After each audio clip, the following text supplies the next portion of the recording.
How to restart Windows Update service.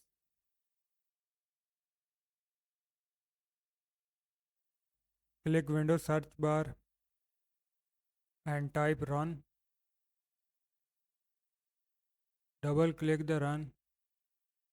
Click run search bar and type services.msc.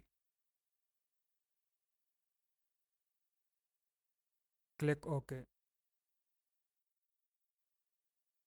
Scroll down services and find Windows Update service. Double click on Windows Update service. If the service is running, click on stop, then click on start. Click OK. Now try running Windows Update again.